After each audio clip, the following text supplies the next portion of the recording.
Hi అండి, welcome to RO traders.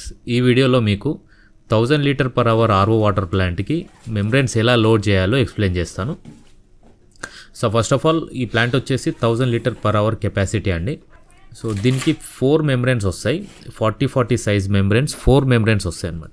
మనం 80-40 size use చేసినట్టయితే ఓన్లీ సింగిల్ మెంబ్రెన్ వస్తుంది. 40-40 సైజ్ యూజ్ చేసినట్టయితే 4 మెంబ్రెన్స్ వస్తాయి. Each membrane capacity 250 litres per hour అనమాట.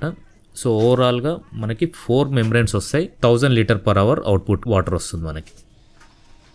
So first of all unbox చేసుకోవాలండి మెంబ్రెన్స్. అన్బాక్సింగ్ అయిపోయిన తర్వాత కవర్ రిమూవ్ చేసుకున్న తర్వాత నెక్స్ట్ ఇక్కడ కనిపిస్తున్న హౌసింగ్స్ చూడండి. మీరు 40-80 హౌసింగ్స్ అంటారు వీటిని, సైజ్ వచ్చేసి. సో ఈచ్ హౌసింగ్లో 2 మెంబ్రెన్స్ వస్తాయి అన్నమాట. హారిజాంటల్గా ఉన్న బ్లూ కలర్వి హౌసింగ్స్ అనమాట. సో అది 40-80 సైజ్. సో ఈచ్ హౌసింగ్లో మనకు 2 మెంబ్రెన్స్ ఇన్సర్ట్ చేస్తాం అనమాట. మెంబ్రెన్స్ ఇన్సర్ట్ చేసేటప్పుడు జాగ్రత్తగా చేయాలండి, ఎందుకంటే నెక్స్ బ్రేక్ అయ్యే ఛాన్సెస్ కూడా ఉంటాయి మనం రఫ్గా హ్యాండిల్ చేస్తే. సో మెంబ్రెన్కి మధ్యలో ఒక కనెక్టర్ వస్తుందన్నమాట. సో ఫస్ట్ ఒక మెంబ్రెన్ ఇన్సర్ట్ చేసిన తర్వాత కొద్దిగా లూబ్రికేషన్ కోసం ఆయిల్ కానీ ఇంకేదైనా లూబ్రికెంట్ కానీ యూజ్ చేయవచ్చు. యూజ్ చేసి కనెక్టర్ ఇన్సర్ట్ చేయాలన్నమాట. ఇప్పుడు కనెక్టర్ని జాగ్రత్తగా పెట్టాలండి. హ్యామర్స్ కానీ ఇంకేదైనా యూజ్ చేసి కొడితే అవి పగిలిపోయే ఛాన్సెస్ ఉంటాయి. సో ఓవరాల్గా మనకు మెంబ్రెన్ వేస్ట్ అయ్యే ఛాన్స్ ఉంటుంది అలాగా. సో ఇప్పుడు ఆ కనెక్టర్ ఇన్సర్ట్ చేసిన తర్వాత సెకండ్ మెంబ్రెన్కు ఉన్న నెక్కి కొద్దిగా లూబ్రికేషన్ కోసం ఆయిల్ పెట్టుకొని ఆ నెక్ని ఈ ఫస్ట్ పెట్టిన కనెక్టర్లో ఇన్సర్ట్ చేయాలి. ఇప్పుడు స్లోగా జాగ్రత్తగా, ఎలాంటి హ్యామర్ కానీ ఏది యూజ్ చేయకుండా మీకు హ్యాండ్స్తోనే ఫ్రీగా ఇన్సర్ట్ చేయవచ్చు, కొద్దిగా లూబ్రికేషన్ యాడ్ చేసుకుంటే.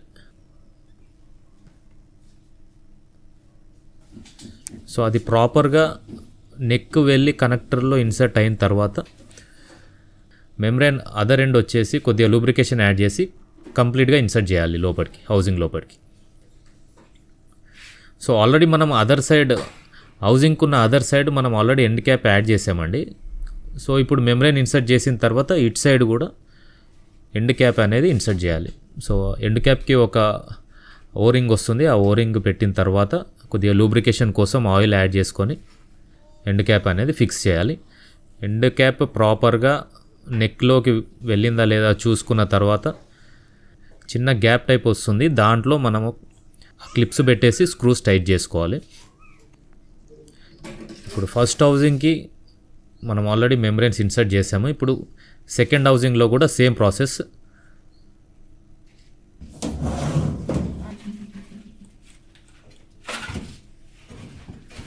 సో ఇప్పుడు 2 హౌసింగ్స్లో మెంబ్రెన్స్ ఇన్సర్ట్ చేసామండి. ఇప్పుడు ఎండ్ క్యాప్ ఎలా ఫిక్స్ చేయాలో చూద్దాము. సో ఎండ్ క్యాప్కి కూడా కొద్దిగా లూబ్రికేషన్ యాడ్ చేసుకోండి. అండ్ హౌసింగ్లో కూడా కొద్దిగా ఆయిల్ వేస్తే మనకి ఈజీగా ఎండ్ క్యాప్ లోపలికి వెళ్ళిపోతుంది. ఎక్కువ మనము హ్యామర్ కానీ ఎలాంటి హెల్ప్ లేకుండానే హ్యాండ్స్తో ప్రెస్ చేసినా కూడా ఈజీగా ఎండ్ క్యాప్ అనేది దాంట్లో ఫిక్స్ అవుతుంది. సో కరెక్ట్గా ప్రాపర్ పొజిషన్కి ఎండ్ క్యాప్ వెళ్ళిన తర్వాత ఇప్పుడు ఈ క్లిప్స్ ఇన్సర్ట్ చేసుకొని స్క్రూస్ టైట్ చేసుకోవాలి. సో ఆల్ ద 4 సైడ్స్ 4 ఎండ్స్కి సేమ్ ప్రాసెస్ అండి క్లిప్స్ అనేది. సో మీరు 4 సైడ్స్ సేమ్ ఇలాగే క్లిప్స్ పెట్టేసి ప్రాపర్గా స్క్రూస్ టైట్ చేసుకుంటే మెంబ్రెన్ లోడింగ్ ప్రాసెస్ ఫినిష్ అయినట్టే.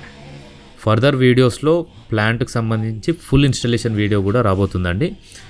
So thank you for watching. Do subscribe to RO traders.